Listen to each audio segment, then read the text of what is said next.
Welcome to the Connect Like Minds podcast. I'm the host, Sharice. I interview people making a difference in their communities and in their creative spaces. Today's special guest has over 45 years of experience as a stand-up comedian. She's also a Marine Corps veteran as well as an actress. Welcome to the Connect Like Minds podcast, Barbara Carlyle. Ooh, thank you for having me. Thank you. Thank you for being here. I need to get me a teleprompter so I'm not looking down at my phone trying to read off an introduction. But thank you so much for being here today. And we're going to jump right into this interview. So tell everyone where you're from. I am from a very small town in Georgia, Twin City, Georgia. It's like between Savannah, Georgia and Augusta, Georgia. Okay. All right. So is it safe to say that that's like a rural area? Is it country? Very rural. Like dirt road like rule. Dirt roads, a couple of highways. They done started paving a lot more roads, but yeah, it's small. Population may be about close to 3,000 or so. Wow, you got me beat. So I'm from an area called Pocomoke, Maryland, and it's extremely country. Yeah, and we got only a couple of stoplights. Country than us. You closer to the north than we are, so I'm more country.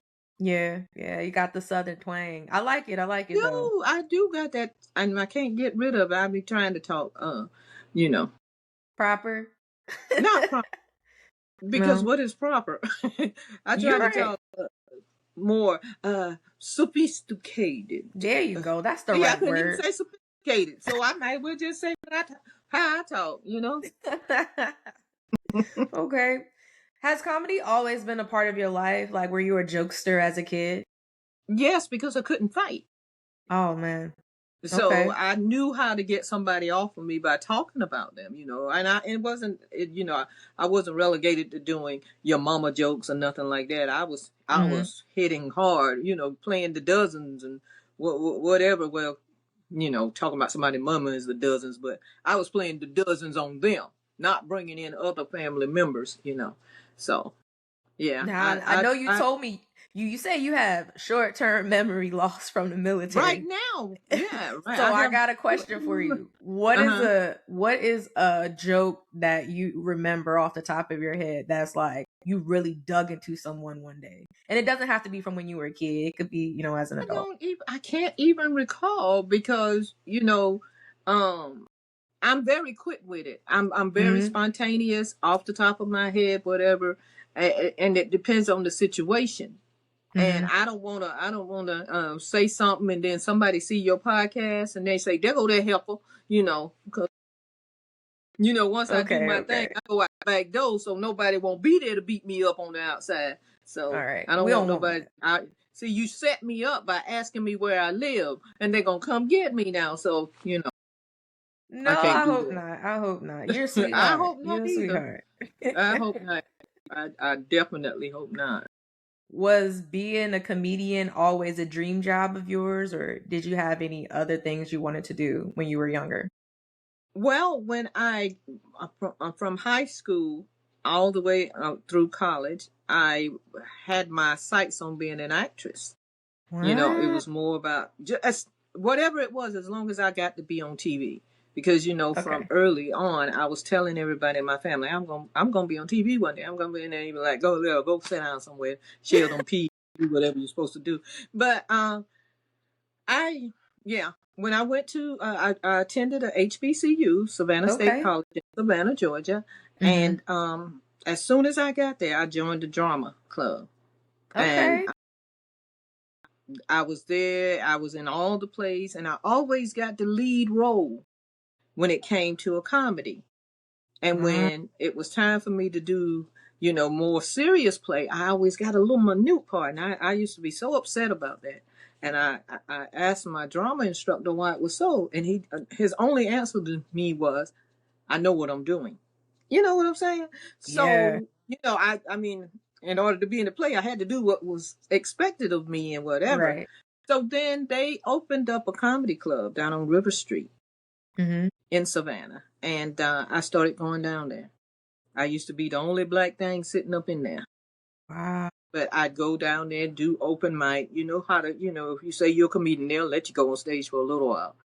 And so then I convinced 2 or 3 of my friends to go down with me. And so then it was like maybe 4 black people sitting up in there, unless they brought black acts through, Mm-hmm. So I just got that comedy bug and it stuck with me. And we're talking 1977, Wow. Yep. Okay. Let's stick right there. So, did you finish your college education? Yes, I did. I graduated with And what a was your degree major in? English language and literature. I was going Okay. into communication, but communication was just beginning to be one of the things that was offered, one of the Mm-hmm. electives. So by the time I got there, that program hadn't been developed fully yet. So Okay. that was my minor, communication.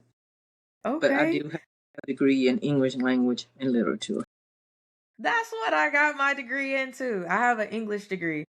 Well, maybe I should ask you some questions. No, I'm just I mean, kidding. you can. You can. So after you graduated college, you didn't want to go full-fledged into the entertainment industry? Well, And after I like, why did graduated you college, decide to join the Marines? Like, tell us about well, that. all of that came years later. I stayed around after I got out of college, after I Mm-hmm. graduated from college. I stayed in the Savannah area for a while, and they started opening up more and more comedy clubs. So I Okay. started doing a lot more locally, And then my sister, who was 3 years younger than me, she came to college. She graduated. There was a army base Mm-hmm. in Savannah, Hunter Army Airfield in Yep. Savannah. She met a guy there from us going out to the NCO club and all that kind of stuff. And she got married, and he was from New York, so she moved to New York. Okay. So around about this time, I think she got married in 83 or so. No, she graduated 83. And maybe about 85, she got married. And she got pregnant. So Mm-hmm. it came time for her to have the baby. And she says to me, hey, you're down there doing comedy. Nobody really knows you down there. And, you're not being seen. Come up here to New York. But Yeah. actually, she wanted me to come up there and be a babysitter. And see what happens. So in 1986, I moved to New York. And, there were a lot more places to do comedy. And I was up there babysitting and doing shows whenever I could. And, the first thing, the first comedy taping that I did was Apollo Comedy Hour, not Apollo Okay. Comedy Hour. That I was, didn't even know they had. Well, yes, I did. No, I did. I yeah, did. I remember that. where they I remember did that. skits and all that. Yep. Yep. I remember. But I was one of the performers that they brought in to Mm-hmm. perform just stand up comedy. Okay. But they never showed it. I don't know why. Mm. So Yeah, it that's wasn't weird. that I was doing blue humor because that wasn't allowed, you know. Mm-hmm. So I don't know what happened. But one thing that did happen was, and I think that's what messed it up, where it wasn't shown. I had a heckler. And it was a guy out there, and he just started talking to me for no reason, and I'm like, and I just actually stopped. Well, that might have been the reason why they didn't show it, because I stopped and said, "Are these people supposed to be heckling doing it?" So that might have messed me up. Yeah. You know what I'm Yeah. saying? So Yeah. but then the next opportunity was Comic View. So Remember Comic View too. yeah, Comic View. I did about 5 or 6 tapings of Comic View, so, but, and then after that, there came Def Jam, then whatever, Yeah. whatever, Def whatever. Jam was really good. I enjoyed watching Def Jam. Martin Lawrence, like, man, that was Well, awesome. I didn't get to tape when Martin was around. Okay. I didn't get to tape until they did the season where they changed the host. Oh, okay. And that was like 5 years later. And by that time I was a militant. You know what I'm saying? Because I was like, hey, I began to take it personal. You know, I know I'm funnier than a lot of these people they're putting on here. Why am I not? I'd go to the Peppermint Lounge, get a standing O, and still be looked over, you know. But I figured it out. But you know, it's no biggie. But then when I did tape, Jamie Foxx was my host. Wow. And how was that experience? Did you get a chance to actually have a conversation with him during that time? Yes. You know, his star was just beginning to rise as well. Yeah. And but even with the politics of the whole game, you know, the ideal spot for taping Def Jam was night. Because that's when the people all came out. Everybody wanted to be in the audience. Everybody wanted to be seen. Everybody got on their fresh gear. And, you know, the earlier you got there, you know, the seats that they didn't have reserved for the so-called pretty girls, models or whatever to sit up front for TV purposes, you know, everybody wanted to be seen, you know, because they did pan the audience and that kind of thing. And but I figured you know on a political scale, you know, I felt like they still did me an injustice because they put me on a Saturday at like 1:30. What? They need to put you on at night when all the who's is in the building. I'm glad they put me on, but you know, to be put on that time, we didn't even have a complete audience. Now they made it look like we did. They did have people, you know, some of the stars sitting up top, but down below, when it was really full like that on the other things, it was just full in the middle. Well, and hindsight, go ahead. And they came out and they made the announcement, okay, we don't want you to stand up and do whatever because it's going to block the cameras. So the people were afraid to get up. You know, I don't know. That's crazy. But, you know, it turned out well because once they started selling the Def Jam tapes, Jamie Foxx tape was number 5. Oh, wow. So I got a lot of residuals from that. You know, so maybe I was at the bottom of the totem pole when it came to me taping, but because of him, you know, the spot, the taping that I did was elevated. So it worked out. Because I had a praying grandmother. Me too. Yeah. So that's I got a praying mama. My grandmothers, they died early. They died when I was like 5. Yeah. Okay. But hindsight, like looking back on that, what do you think was the reason that you were getting overlooked, especially in New York and being as talented as you are? Well, I mean, everything is full of politics. And like I said, when I got up there, my sister had been started booking comedy. She started having rooms for comics to perform at. And then we had other people who were doing it. And I guess there was, I don't know, it was a competition between them. And, you know, they couldn't get to her. Why not keep me at a certain level, you know? But it was all, I think it was all just a matter of just not wanting me to elevate. So you had some haters. I wouldn't even call them haters. I didn't play the game. You know what I mean? I knew what I brought to the table. So I wasn't going to stoop to having to do different things, whatever different things might be, to get on. Got you. My funny spoke for itself, and that's the way I felt about it. So maybe I had an attitude, but I didn't have an attitude. You know what I mean? Yes, ma'am. Yes, ma'am. So this next segment is called Digging Deeper, and during this segment, I'll ask you some thought-provoking questions about your personal life and your career. Are you ready? Well, ain't too much to ask about my personal life. Okay, but go ahead. All right. So you find yourself in New York, you're doing these stand-up shows out there, you're getting overlooked. Is that why you decided to join the Marine Corps? Like, what led you to the Marines? Of all places. I had gone downtown Hempstead. That's in New York, out in on Long Island. And I was passing by you know how they always have the recruiting offices right there together. You know, Army, Navy, Marine Corps, Air Force. Yeah.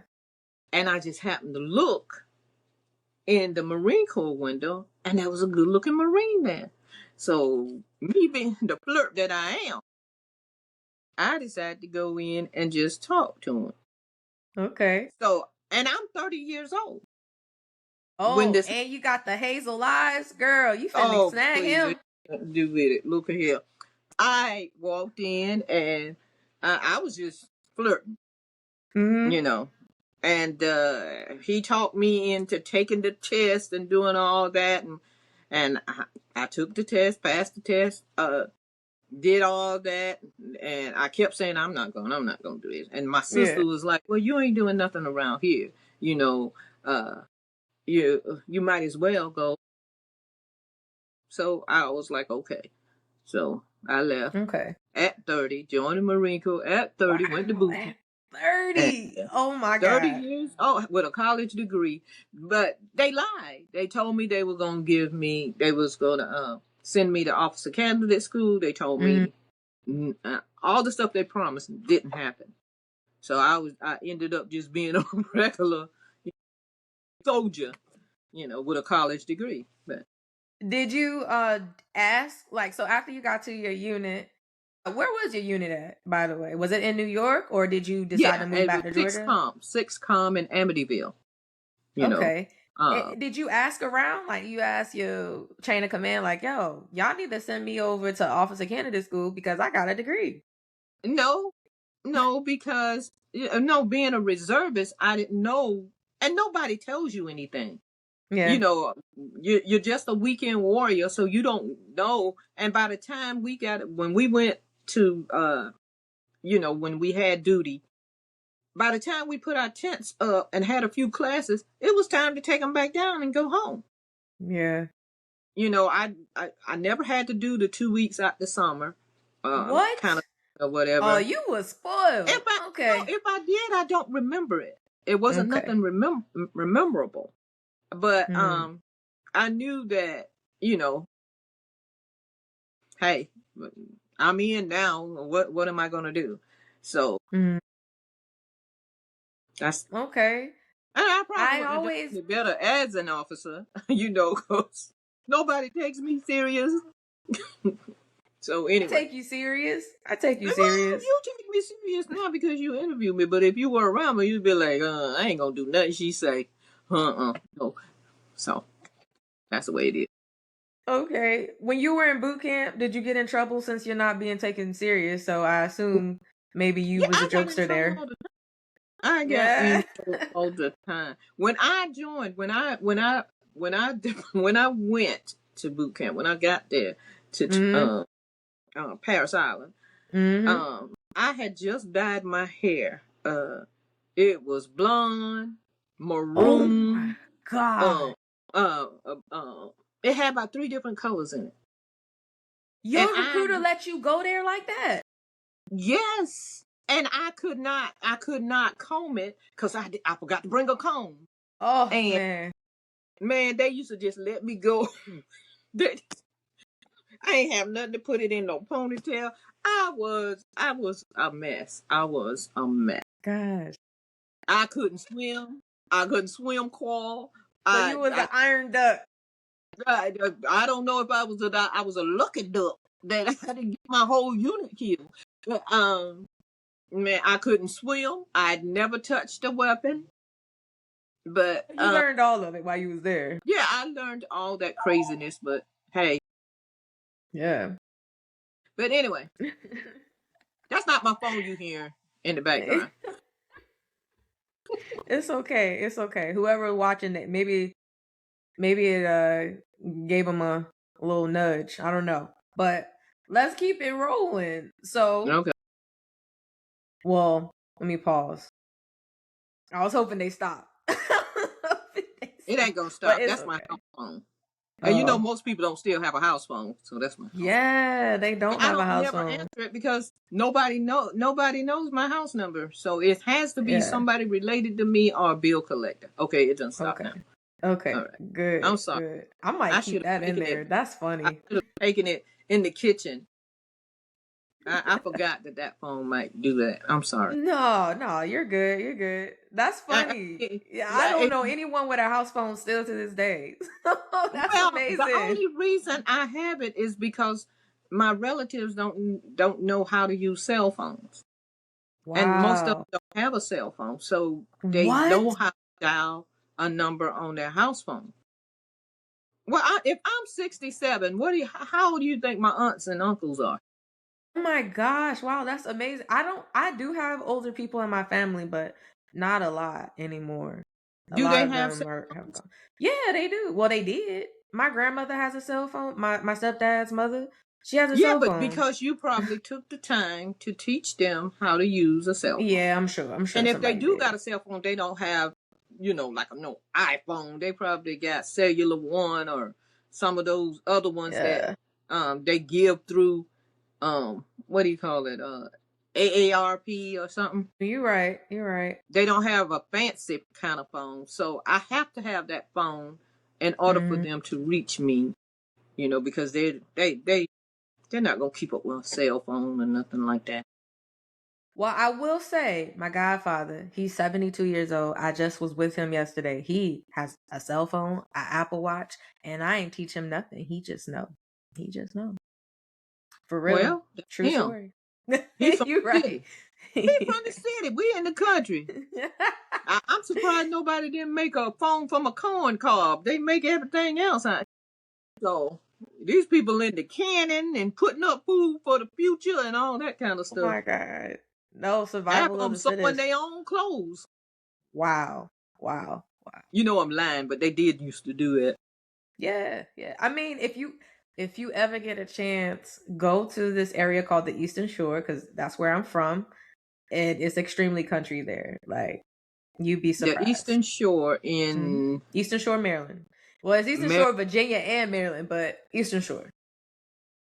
Yeah. I've never in Baltimore, Maryland. Mm-hmm. I wanted to perform at some of the clubs there. I never did perform at a club there, like a comedy club, but I Yeah. performed at places there once or twice. You know, Okay. Well, but I we are two perform in hours DC south. Oh, okay. all DC the is time. where it's at. Yeah, I used to Yeah. perform in DC a long time ago, but so many Okay. Do you shows, plan to go back so out many there? memories. Are you planning to go back out there? Well, I really don't know the places. If people don't get in touch with me and Mm-hmm. ask me to come perform at certain areas, I don't, and then I try not to go to too many comedy clubs per se Mm-hmm. if they're not willing to pay Pay you what I what you're worth. request. Okay. Yeah. I'm not gonna pay. You're not gonna pay me what you pay somebody that did the show last week, and they haven't even been in the game that long. So Right. I'd sit Right. on my butt and wait on my residual checks than to, you know. I know that's But I right. love comedy so much. I would rather do my own shows Mm-hmm. and lose my own money Yeah. than to go work for somebody and they try to low rate me or do whatever. But I love the game more than I love the money. That's why. And if you let people treat you a certain way Mm-hmm. from the start, it'll be hard to break that habit. So I had to learn the hard way. Um, Trying to be out here, I just wanted to do comedy. I know that I'm not saying I'm the best, but I know that I was very good at it. I knew how to read an audience. I knew when to hold back on certain words. I knew how long to go. I knew when I had them eating out of my hands. Yeah. You know. I respect that. I respect that. And I hope whoever's listening and they're thinking about comedy, I hope they follow your lead, because a lot of people are willing to do some crazy stuff to get to where they want to Yeah. go. So Do something much strange respect. for a little change, like Yeah. Mike Epps said. Yeah, that's No, what he said. I think that people think that this genre of entertainment is easy. You know, No, it's all not. all I got to do is get up there and say this or do this or whatever. And you know, when comedy started being about how many followers you got, you know, that's when the game really got messed up, because you had promoters who you had worked with all your life. All of a sudden was like, well, I can't bring you because you ain't got enough followers. Well, where your followers? Why ain't You're nobody? right. If you such a great promoter, why ain't everybody following you, knowing, okay, well, he's always put on good shows, so we're gonna go to his show.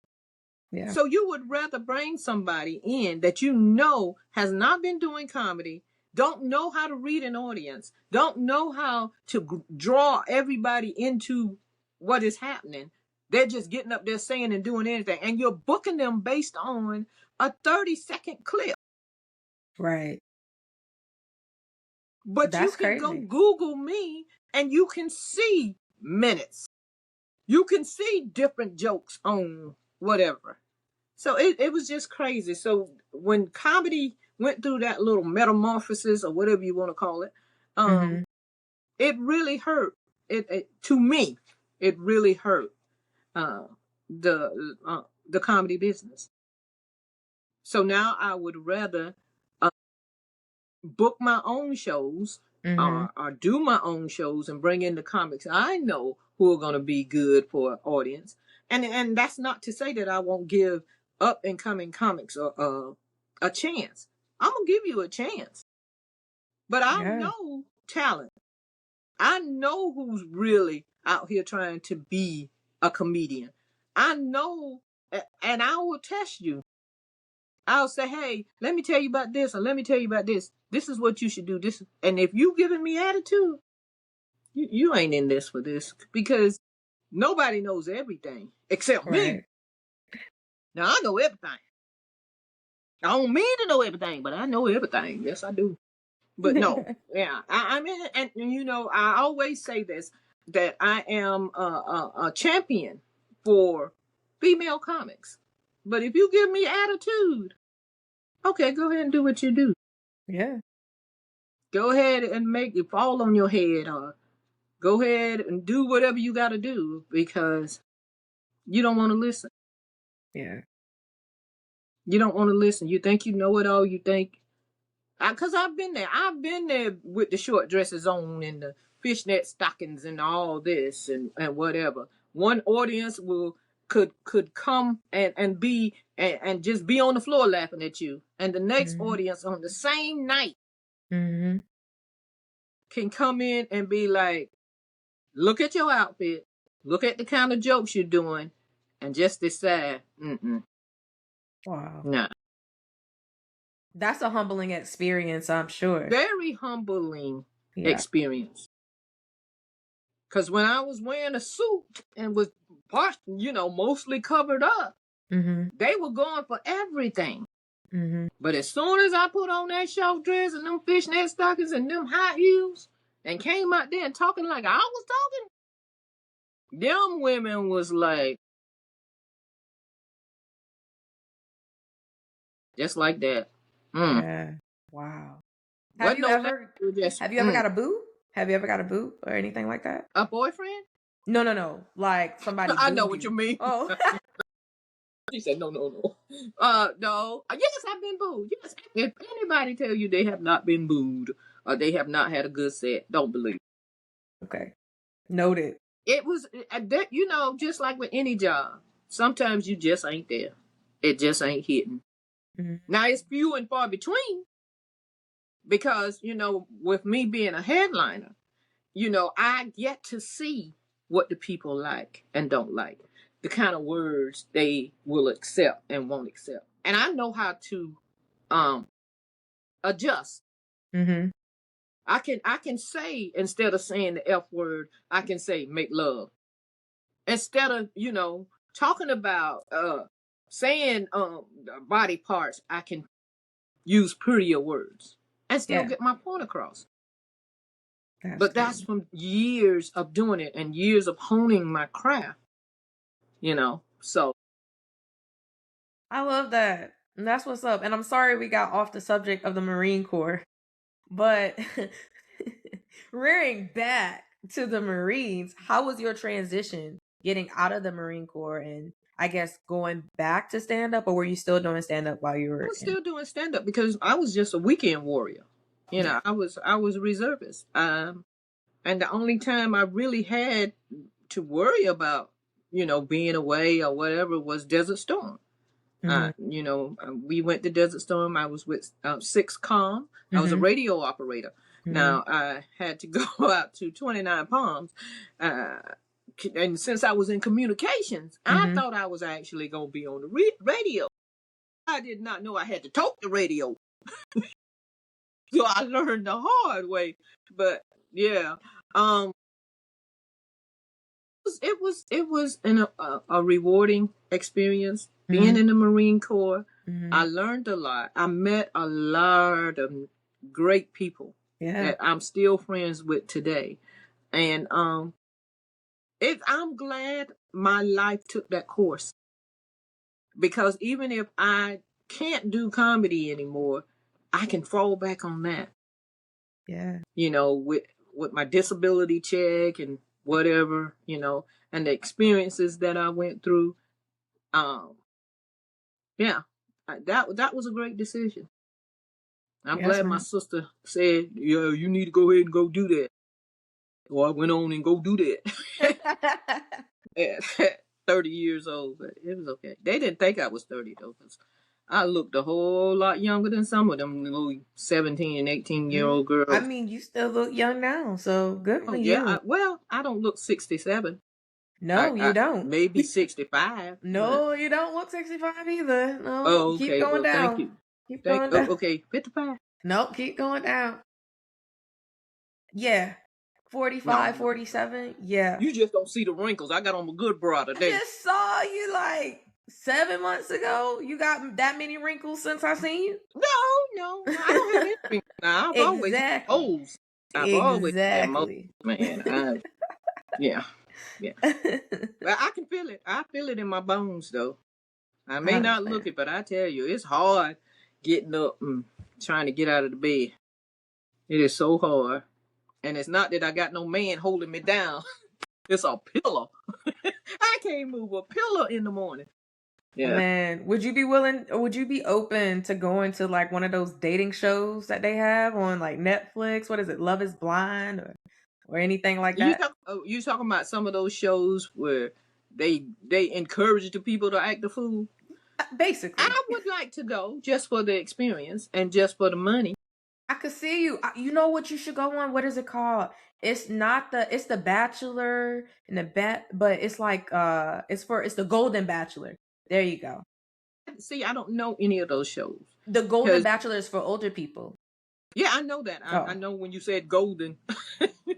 I know you want to talk about somebody rich, but anything that will get me out there and get people to know me, because I'm so surprised.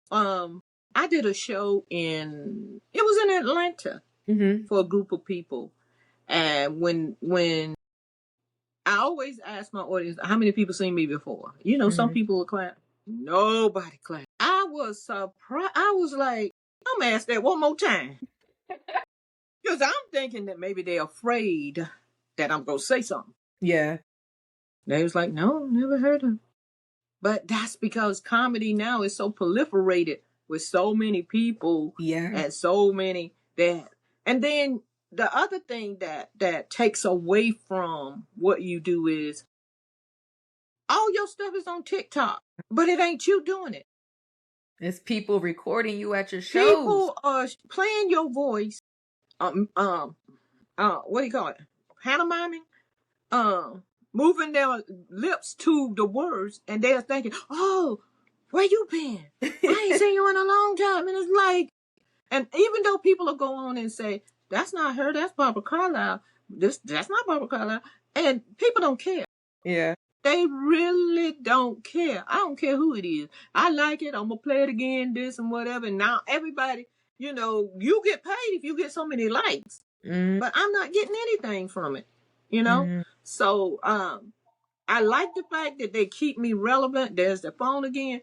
I like the fact that they keep me relevant, but I hate the fact that people don't know who Barbara Carlyle is.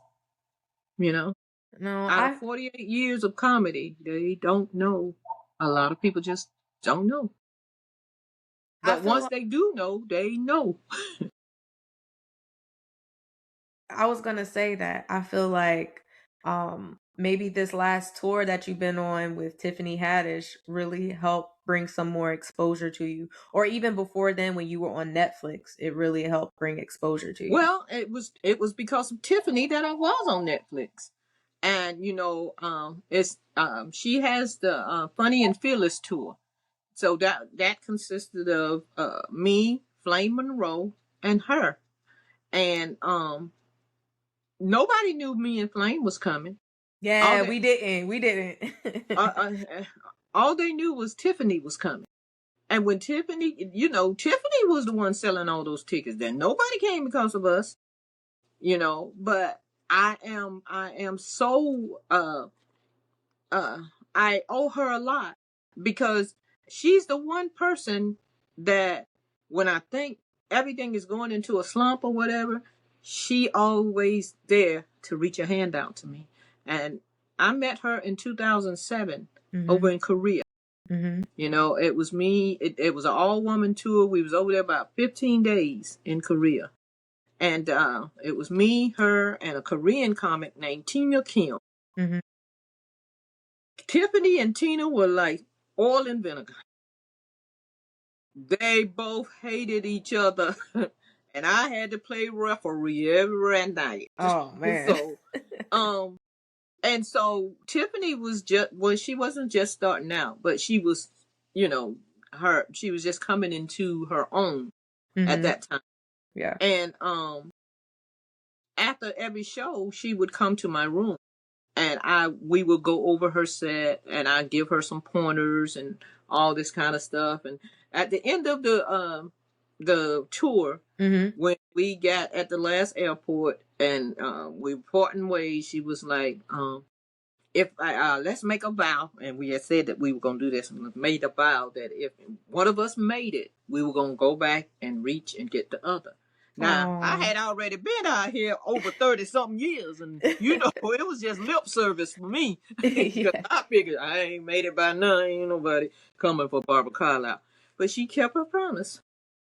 Yeah. She kept her promise. Now, mind you, They Ready, the first season, when she had those people on there, I was like, oh, Tiffany didn't put me on. Tiffany didn't do that. I was, kind of hurt, but I was still proud of her. Yeah. But then when she called me for They Ready 2, I was like, ooh, look at now.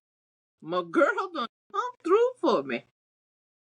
That's what's up. So oh my God. And then she created that tour. Yeah. The Day Ready 2, then she came up with the Funny and Fearless tour. So that was me and Flame Monroe. I'd never met Flame, but me and Flame hit it off. I already knew Tiffany. Yeah. And man, she took us some places I probably never would have gone. Wow. I mean, we was out in Arizona. We were out in places, man. What was the coolest audience that you experienced on the tour?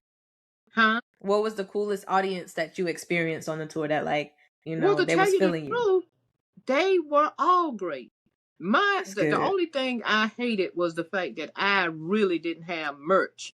Oh, okay. And then the merch that I did have, it was overridden by, Flame was selling her fans. And I definitely bought those a fan. Fans were popular with them fans and all that kind of stuff. Nobody don't want no t-shirt. So, yeah, but they were buying Tiffany's t-shirts and her merch. And I might have gotten a couple of what you got to sell kind of thing. So, Because my merch was basically like t-shirt with just my name or one of my jokes on it, whatever. That wasn't that exciting after you done spent all this money over here, you know. So they might have gotten some coasters from me or something. Really? Because I asked. I said, you know, where's the merch at? And Flame was like, I got fans, and so I bought a fan. But you didn't give me no t-shirt. You wasn't like, yo, I'm selling t-shirts. Didn't have anything with me. Oh, okay. I was about to say I would have bought one. I was helping. Well, if you give me your address, I could send you a whole package. But you can pretend you bought it. I'd rather support you. So however much it costs, you are supporting me by doing this. Okay. By getting me out there to people over there in the Maryland area or the North Carolina area or any area over there, whoever is looking at this. That's true. You know, that don't know that Barbara Carlyle is still out here trying to slang these little jokes. I think it's working because I went to this, I had to go speak at a community event in Jacksonville, North Carolina. People don't know where that is, but that's where the Camp Lejeune is. But yeah, that's where they sent us, where the water was terrible. Yeah. And I think that's why I got stomach ailments, but that's neither here nor there. But this lady, she's a designer, and she came up to me. She was like, I love Barbara Carlyle. And I'm like, you know, because I had posted a picture when I went to y'all's when I went to your comedy show in Durham. And so I posted a picture, and she came up to me. She was like, I love her. I went to go see, I don't know when she went to go see you, but she said she went to go see you. She's been supporting you for years. Wow. So I was like, that's what's up. So I think people still do know you. Maybe you weren't in the spaces that they were at, but I pray more people who love you let you know that they love you, because there's people out here who love what you do. They do. When I mean, the ones that have access to all my social media, they will come on and say, hey, why you don't do this joke no more? And I was like, cause it's like 30 years ago. And if I remember it, I'll do it. And you know, even at shows, people will come up to me and say, hey, I bought all my friends because I thought you were going to do my joke. Now, how am I supposed to know what joke? You didn't even do this joke. And I started thinking, I was like, dang, I haven't done that joke in a long time. But she brought her friends there specifically for them to hear the one joke. But wow. I hadn't been doing that joke in years, but I put it back just in case I run into her again. But, you know, now, you know, and when we were on with Tiffany, we only had to do 15 minutes each. Okay. So with the 15 minutes that we were doing, if you got 48 years of comedy in your head, you want to pull out your best stuff, because 15 minutes ain't no long time. Now, it's a long time if you just starting out. Right. But if you've been out here slanging jokes, you know, you got to decide, okay, what is this audience going to go for? What can I do tonight? Right. You know, and make it cohesive. Yeah. You know, so now that I was on tour, that tour lasted 2 years. Yeah, so it was long. Now I'm back on the trail where I got to go step back into being a headliner. And my stuff is all out of order. So I'm up there, you know, okay, what do I say next? What do I do next? You know, and my shows are few and far between now. Yeah. So it's, you know, it's like I'm being remade all over again. And, you know, you're jotting down stuff as you're going along. But if you're not doing it consistently and you're not out there working the jokes and try to commit to the jokes, then it's hard to get that, you know. Yeah. My timing comes back, you know, but like I say, I would rather do my own shows now and take my own loss than to, you know, get these people and they put you on a show and then now they done put Joe Blue on there and Joe Blue can't follow me. It's my fault. I mean, no, didn't you do your homework? Didn't you? You don't go. But most promoters who are male, and it might even be a couple of female promoters that may do this, they figure if you're a female, you can't headline. Wow. So it's that kind of misogynistic mentality. Yeah. Thinking that, you know, it's like, and then when you do your job, now the headliner mad. When y'all gonna get her off? When I finish my time? I know that's right. Well, you've been touring for decades now. And it's not that. I'm true to my game. You ain't had no competition. That's why you figure, you ain't had nothing to worry about. When you could have Googled me and saw you had something to worry about. And not that I'm trying to show somebody up. Mm-hmm. I don't know how to filter it. And you shouldn't have to. Correct. If you tell me to do 15 minutes, I'm going to do 15 minutes. But that 15 minutes, you're going to feel like I did an hour. Because now the person coming behind me they got to bring it. Right. And that's how it should be. Iron sharpen iron. Yeah. Now I gotta go ahead. But when that shows that you have that's just an everyday show. So you've also learned when you're on bigger stages.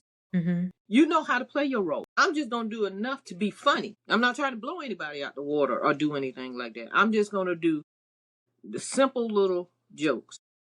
Because there's so many people that came up and said, I've never heard of you. It's like I was on this and this and this, but then I got to stop and think, how many other comics have been on this and this and this? So. I mean, I haven't been in, I guess you can call this the entertainment industry, podcast world, whatever, for as long as you have. But mm-hmm. I have interviewed celebrities and interviewed some notable people.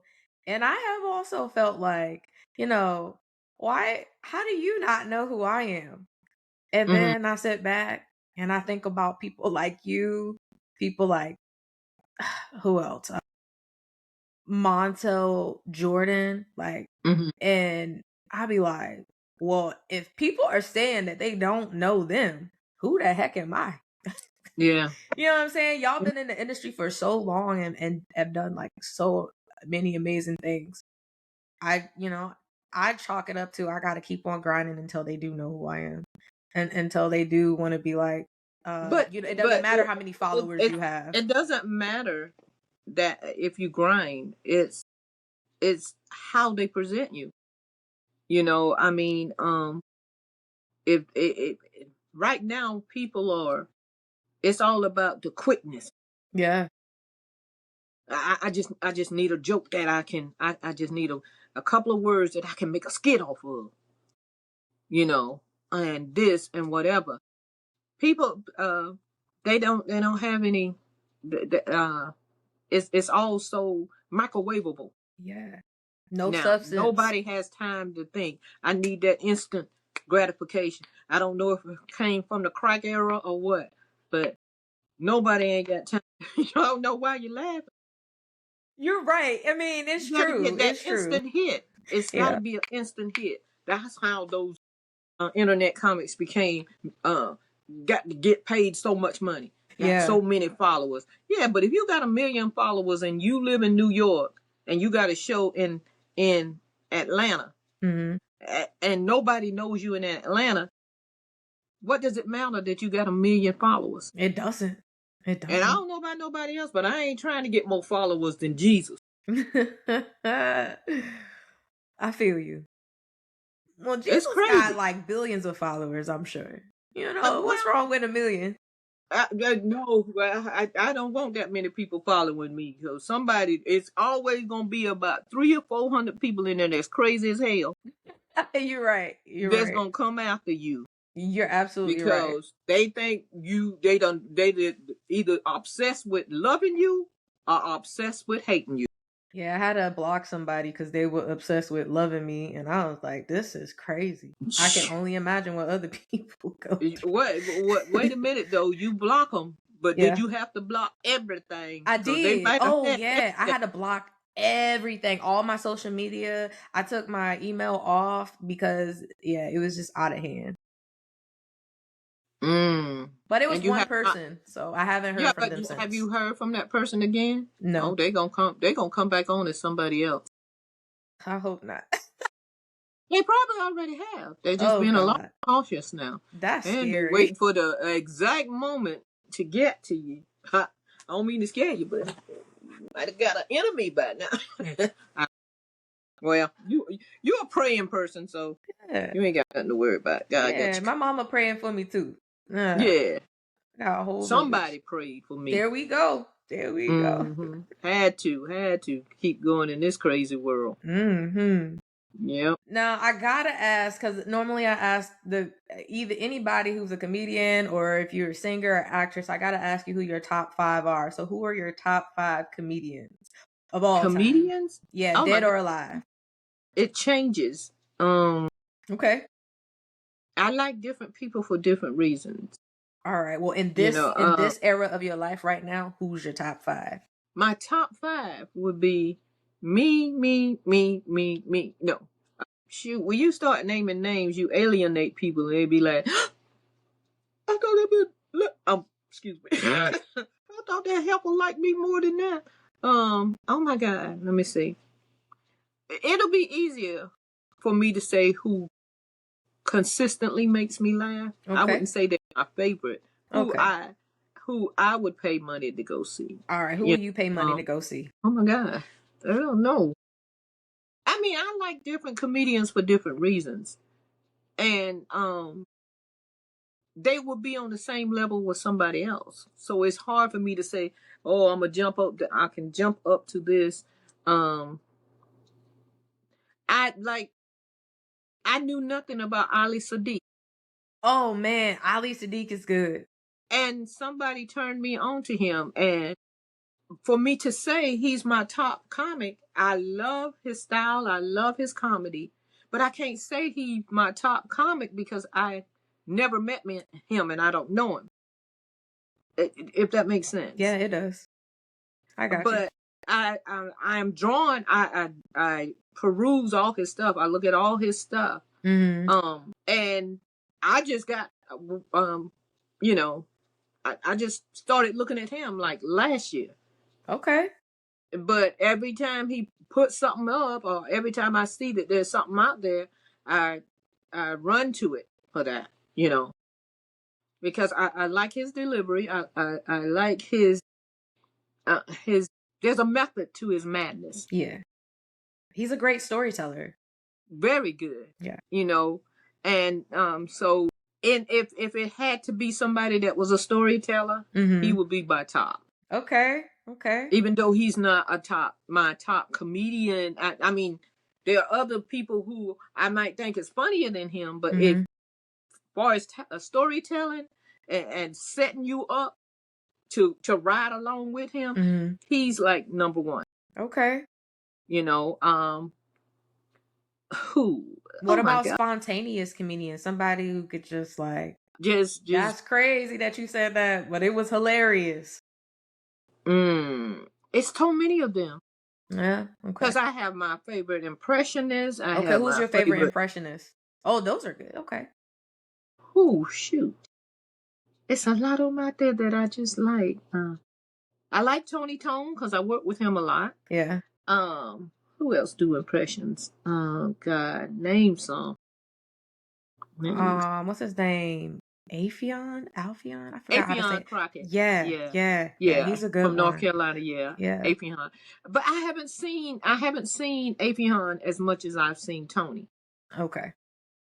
Because I do a lot of shows with Tony. So I guess I'm more prone to picking people that I've been on tour with a lot. Okay. Who came, even though I ran upon some comics, I can only talk about the comics that I saw on a consistent basis. Okay. Have you worked with any popular comedians who are young, like a millennial, like in a Gen Z? Anybody that you would say, oh man, I really respect the grind and what they're doing? I like the Josh Johnson. I like him. Josh Johnson is a good one too. I like him. I like him. And I follow him. I never met him, but I think he's prolific. Yeah, he's good. Shoot, it's so hard for me to. When you start naming names, you start getting in trouble because people like. Well, we can stop it there. We can stop. I ain't gonna never say her name then. Tyler Craig. I think I know May who he rest Tyler in peace. is. Mm-hmm. Tyler Craig was one of my favorite comics. Okay. Double D. But these are people who came through the ranks, either a little bit after me or with me. Mm-hmm. So, for me to, I like Dave Chappelle, but I mean, believe it or not, Dave Chappelle had a hard time following me when he was first coming through, but he was just first coming through. Yeah, he worked on his craft. Yeah, he was like, "Who is this bitch?" And he said that. That's what he said on stage. Who is this bitch? But God. Well, that was 5 people. And then I have people who are in like gospel comedy. I like Chocolate. I like Small Fry. Okay. I'm not into gospel comedy. Fry, even though she changed her name to Fire for a little while. It's hard for me. I have too many people that I love in this comedy game. I've been a part of because female comics are so few and far between, or they make it seem that way. I like when I lived in New York, I was a part of an all-female comedy troupe called PMS, Funny Mother Loving Sisters, funny with a PH. Yeah. That was Donna Knight. She's no longer doing comedy. Sheena Boucher, Mugga Phoenix. Mugga does a lot more acting now. I need to look her up. Yeah, Mugga Phoenix. She's from Brooklyn. She was in a lot of movies. Okay. Yeah. I probably know her and just she does a lot of acting. Yeah. She has dreads. Okay. She was in what's the name of that movie sequence where the airplane goes down and about 19 years pass and the people come back? Oh, it's on Netflix. Dang it. I can't think of it, but I know exactly what you're talking about. That either. Yeah. And she was on Precious. You remember when Precious? Okay. Yeah, Precious was came off the in chain. to get the chicken? Yes. Yes, I do. That's her that was working behind the counter. That's Mugga. Okay. Okay. Who else? Diane Carter. She's out of Chicago, Illinois. I'm gonna go look for these women. They need to come on my podcast. You should go interview, especially Diane. Diane has been in the business in 44, I think. Wow. And Sylvia Traymore Morrison. I just met Sylvia about 4 or 5 years ago, maybe 6. Nope. Sylvia had been doing comedy when I met her then. 50 years. And she's at 57 now. So it was 7 years ago that I met her. She's an impressionist. And I had never seen a woman do impressions. Me either. So she does, oh my gosh, she even does men, but she does, that's a name you should look up. That's a person you should interview. Okay, she's out of the DC area. Oh, yes. Yeah, okay. Sylvia Traymore Morrison. She does, oh my God, she's phenomenal. My God, some newer comics that I work with, we got another group that I work with as the Real Housewives of Comedy. So okay. That's 7 of us. Paula Gilcrease, Sylvia Johnson. Sylvia Johnson was the one that came up with the Real Housewives of Comedy. That was her name on stage. And then she and I and Paula started doing just the 3 of us. We just they thought about just doing the group of us just going around. So then we ended up adding 4 more people: Alicia Coley, Diane Carter, Small Fire, and oh man, I can't think of the rest of them. They're gonna hate me that I didn't mention their name, but like I said, I got short-term memory loss, and so it's hard for me to say who I think is funny. I know who is funny, and I know that who I like. JB Smoove used to be one of my favorite physical comics. you know, that be doing all falling down the slapstick comedy. Yeah. And I like Rodney Perry. I like DeGario Turner. I think I mentioned Double D. Yeah, you did mention Double D. It's so many of them that I seem to forget. Nick Lewis. Nick Lewis used to be prolific. May he rest in peace. But Nick Okay. Lewis was his thinking was like out there, you know. But yeah, Nick Lewis was a good comic. Talent, I like talent, but talent goes off the hinges a little bit for me sometimes. So, you know, Okay. he'll reel me in, and he'll push me away, you know. Yeah. But I don't want to get into, even though I have got into. Yeah, we got real far into it already. Yeah, yeah. So I don't want nobody sitting back to my, why have this on my name? Because I got short-term memory loss and I can't remember everybody. But if I ever laughed and came up to you after the show and said, dang, that was funny, then it was a compliment and I say it from my heart. So if I ain't say it to you, oh, I'm just kidding. But, yeah.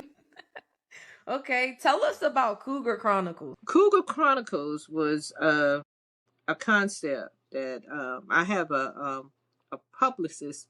I don't know if is that a publicist? What do you call the person that handles all your social media kind of stuff and your Your publicist videos? could handle that for you, or you could also have a she's like my social media producer, social media kind of person. Yeah. Okay. She does all my videography and all this kind of. Yeah, she's definitely a producer.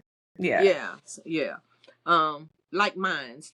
Because that's what confused me, because it's Like Mines out there in California, like and hers in the Z. Does yours live in Z? No, and okay. Mine's is patented and everything. So yeah. But good. It's the Like Minds network out but there. I didn't see it. I saw that when I tuned into to your show, man. When I went after I had went to see you perform, I tuned into your show. It was good. I like that you guys have it live, so you're talking back to the people watching. That's dope. Yeah, well, Cougar Chronicles came from the thought that I had that, you know, I am out here and I'm getting approached by so many young men and all this kind of thing, and I don't know if I'm a cougar or I might be an alley cat. I don't know, but and it was going to be the lighter part of trying to talking about different topics and having different people on there, not just comics, but people who wanted to have an opinion and could, you know, come on and have fun with us and whatever. Then I had Mask. MASKS. That's another what do you call it? Zoomcast I had, because I can't call it a podcast because I was always on Zoom. Anyway, Mask was making all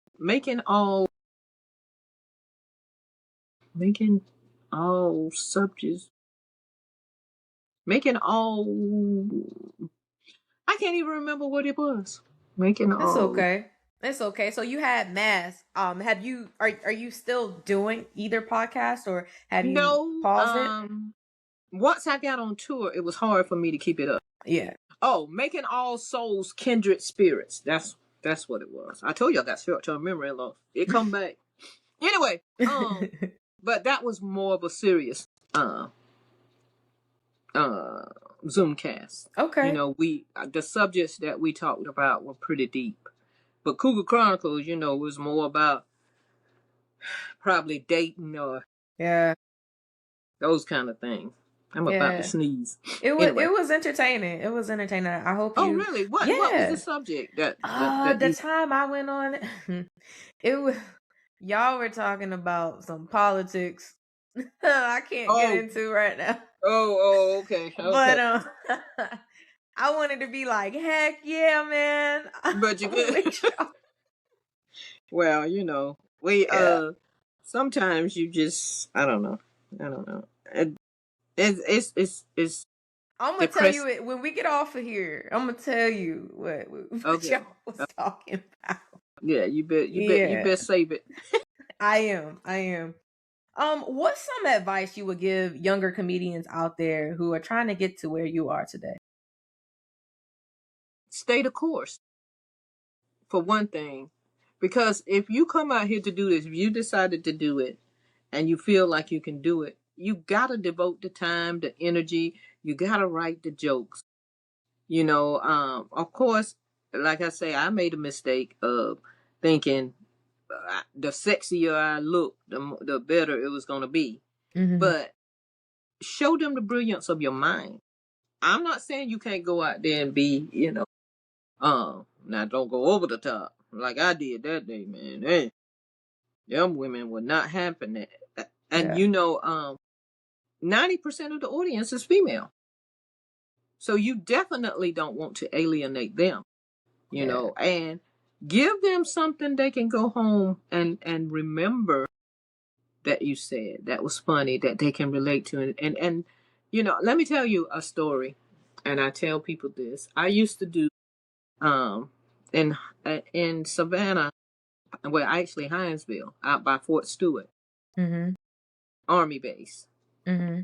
Um, there was a room called Fat Cats that I used to host, Mm-hmm. and every Thursday night, man, they'd have a comedy show, and I'd host it. Mm-hmm. And it had gotten to the point where he didn't even have to advertise who was coming, the people were gonna be there, because they knew the that the um if the comics that were booked didn't do anything, ain't no Mm-hmm. telling what Barbara Carlyle was gonna. Yeah. Whenever I would do my show, Mm-hmm. I would go over in the corner and just sit and watch, people and whatever. I was sitting there, and a young lady came up to me, and she said, "Can I give you a hug?" And I was like, "Sure." She was like, she just started crying. She was like, I told my mom, she had just joined the military. Mm-hmm. And she said she had called her mom and said, "Mama, I done ran into that lady that I told you that I wanted to meet." And I was like, "You wanted to meet me?" She was like, "You saved my life." I said, "I saved your life?" She said, "Yeah." She said, "I was in high school, I was pregnant, and my family turned against me.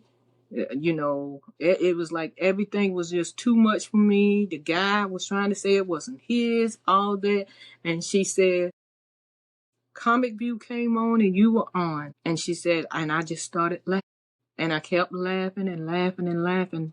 And by the time you finished, I didn't want to kill myself no more. And she said, "I told my mom if I ever meet this lady, I'm going to tell her how she saved my life." By the time she finished that story, I was Mm-hmm. boo-hooing, hugging Yeah. all on her, whatever. And I was like, "Oh my God, oh my God." And she was like, "And I got stationed here. And you're the first person I see. Somebody wanted to go see comedy, and I saw your name." I ain't never seen her anytime after that, but that was something. And I say that to say this: you never know who you can touch by doing what you are ordained to do. And I know a lot of people might say, "Well, really, are you ordained to be out there saying nasty jokes? Are you out there ordained to be cursing?" But you never know. That doesn't mean that I don't have a religious side. That doesn't mean that I don't believe in God and I know what I'm doing is right. But God knows how to stop me. He knows my heart. My job is not my life. And I think that's what people, and I'm not making excuses. You know, I don't think he would have given me this talent and let it go on for 48 years if there wasn't something behind it. I agree with you there. And speaking of So your I don't know. talent, Maybe I'm wrong. I don't know. no, you're right. You're right. I don't. Brush the haters off if they have something negative to say about that. Oh, they're gonna have something negative to say anyway because they ain't got nothing better to do. Just to see how you're gonna react. Right. You gotta just say, "Oh, I know. You're right. You're right. I am stupid. I am dumb. I ain't funny." Yeah. Okay. Man, I'm going to be nice today. And this is positive. Okay. I wanted to say something else just then, but I'm not gonna say it. Forget those people, man. Forget those people. No, it doesn't bother me. It really does not bother me because I know what I bring to the table. Yeah, you know, and I bring a complete spread. Mm-hmm. I'm not gonna give you tidbits. I'm not gonna give you a little tea sandwich so you could sip your tea. So Bringing I'm coming Thanksgiving full dinner. throttle. Yeah. Full throttle. What are Marines got to do it full. They don't half step. all the way? There's no We do half not butts half around step. here. All the way. They call us crazy if they want to, but we don't half step. I know I don't. And I don't Now, either. when it comes to the military, I do. But all right, go ahead. I'm sorry, my mistake. Yo, I'm sorry. All right. Are you currently working on any projects? And if you are, would you mind sharing some, whether it's in acting or whether you have a show coming up? Well, I don't know if I'm allowed to say. I just taped a television series in Atlanta. Okay. Nice. It should be coming out soon. I don't know if I'm allowed to talk about it Then or don't whatever. do it. So I'll just say, just look for me on TV, whether it be Tubi or some of these other things. But I just taped it about 3 months ago in Atlanta, Georgia. Okay, cool. I can't wait to check it out. Yeah, I play a grandmama, but I think they got me too sexy in there to be a grandma. Oh, I'm sorry. Go ahead. No, you keep being sexy. Yeah, I can't help it. We supposed to be finding you a man, so. Yes, please. Yeah. Yes. Yeah. Oh, you can find two because I need one for the weekend. Oh man. If they're willing, there's a lot. There's something out here for everybody, so you can get yours on the weekend. You just said the wrong thing. There's something. There's some beautiful man out there that's waiting to just be with you on the weekend. Mine. No, they don't. No, they don't. Yes, they do. Yes, they do. I'm gonna have to lower my standards though because I'd be like, I'd be picking them wrong. Yeah. Yeah. I got somebody for you. Who you got for me? We'll talk later. I got somebody for you. For real too. I don't like no old men now. Oh, you want a young one? You want a young one? No, not that young. Okay. You looking about 30 something or 40 something? Oh. No, man. You say you don't like older men. No, I can't imagine. I mean, I know I'm 67, but I've seen a lot of 67-year-olds, and I'll be like, it depends. I just haven't. I don't know. They too set in their ways. I don't know. They are. Okay. So this final segment is called Rants with Sharice. And during this segment, you get to rant about whatever you want. But after you rant, you have to give a solution to our listeners. And you can rant about people not using signal lights, people being in the comedy space and not doing what they're supposed to do, like promoters, like whatever you want. The floor is yours. Go ahead and share your rant. What do I want to rant about? I want to rant about people not thinking that others have feelings.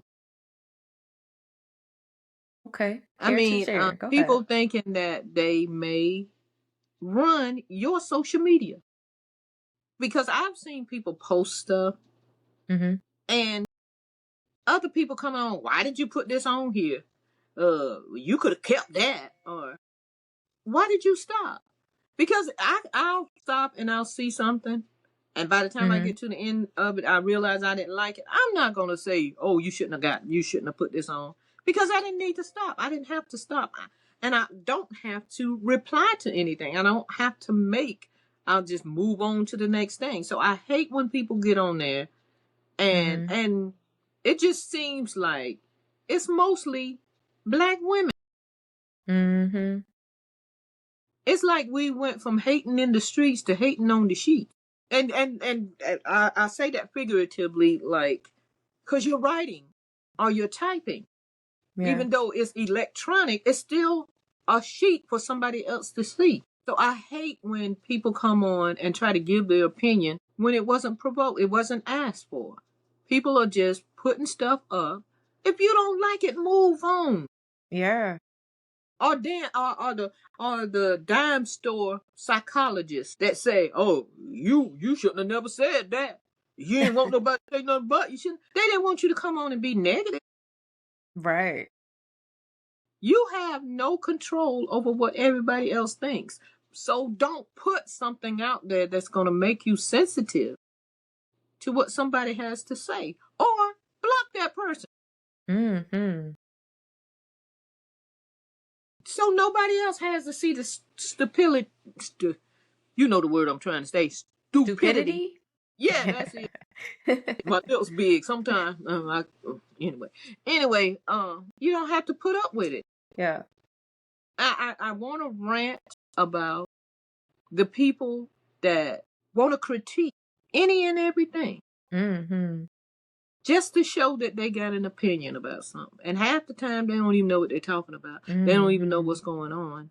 But they want to be an authority. Well, maybe you should have done this. And maybe you should have done that. Maybe you should just read what they said they did and mind your business. Because it would be nicer to say, well, if it were me, that sounds a whole lot nicer than, well, I'd have done this. I'd have done. Yeah. Shouldn't have never went up there. People put their food up and it look like, and even if it don't look good to you, you ain't got to sit there and tell me, oh, yeah, look like you even washed that chicken. Maybe she didn't show that part. Right. Because it would take, some of these things, you only got so much time. Right, because people's attention spans are short nowadays. So you got to condense it. You got to condense it and just try to, if you're interested in, go and click on the thing and maybe it'll tell you some more stuff. That stuff look nasty. It's still raw, dumb. Everybody want to be a critic of everything. People want to throw rocks and hide their hands. Mm-hmm. And want to fight if you say, you didn't have to look at it. That just opens them up more. You don't tell me what I have to look. You don't want me, don't put it on there. Nobody told you, hey, stop on my page and tell me what you don't like about it. Yeah. So much power. I don't know. Yeah, social media is giving people a voice. That's the problem. A voice. Yeah. Because they can hide behind it. It used to be a time when, you back when you didn't have your real name. Mm-hmm. And they could really get away with it. Now people know your name and they might come looking for you. So you better be careful. Mm-hmm. For sure. Yeah. Well, thank you for that lovely rant. That was a good rant. Yeah. And before you go, can you please share your social media and your website with our listeners so they can go find you? Okay. If you go to my website, it's barbaracarlyle.com, and that's CARLYLE.com. My Facebook is Barbara Carlyle. My Instagram is Barbara Eyes Funny. That's Barbara EYEZ FUNNY. All of that is written together. TikTok is the real Barbara Carlyle because there are so many Barbara Carlyle things with my picture that ain't my page. You'll know my page because I'm gonna be on my own page. Right. TikTok, what's left? I think that's really it. Yeah. Yeah. I don't think there's anything else. I would get those single dating apps that I'm on, but I don't even go back and look at that stuff after I'm because I done made a mistake about 2 times. I'm about to find you some man. I'm about to find you somebody. Don't worry. Please find me a man. Find me a man. I'm gonna find you a good one. I'm gonna find you a retired military man. They crazy. They are, but you're a Marine, so it's fine. Yeah, maybe we'll get married and I get his pension. Mm-hmm. Yeah. Mm-hmm. All that stuff. Mm-hmm. Well, it was a pleasure having you on. Well, thank you for wanting to even interview me. I really enjoyed this. Thank you so much. I'm glad. I'm sorry I put you through a whole lot. I had to go get rid of my grandbaby and all that because today was the day that he just wasn't having it. And then my sister, I had to take him to my sister and say, hey, you got to hold him for about 2 hours because I got an interview to do. Thank you for doing that. Sorry to the Well, grandbaby. you have been after me to do it for a while, and I want you to think that I was a footy duddy and wasn't gonna do it because the more, like I say, the more uh, uh, exposure I get, the better it is for me to let people know I'm still out here slinging my own jokes. So you know, if you don't know the face, you should at least know the voice, because everybody seems to tell me that my voice is very distinguishable.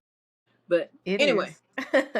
I know I sound like a country hack, No, but it's you okay. don't. I love Yes, your I voice. do. No, it's good. So I Oh have a no, you thing for don't. voices. Yes, I do. Yeah, I do. No, no, wait a minute. No, you don't, because I got a high pitched country. I'm what a rooster probably would sound like if he. Well, maybe you should go into doing cartoons, No, doing well, voiceovers. There you go. No? they'd Okay. be like, who in the hell is on there talking about ketchup? Ain't nobody gonna help me try to sell their product.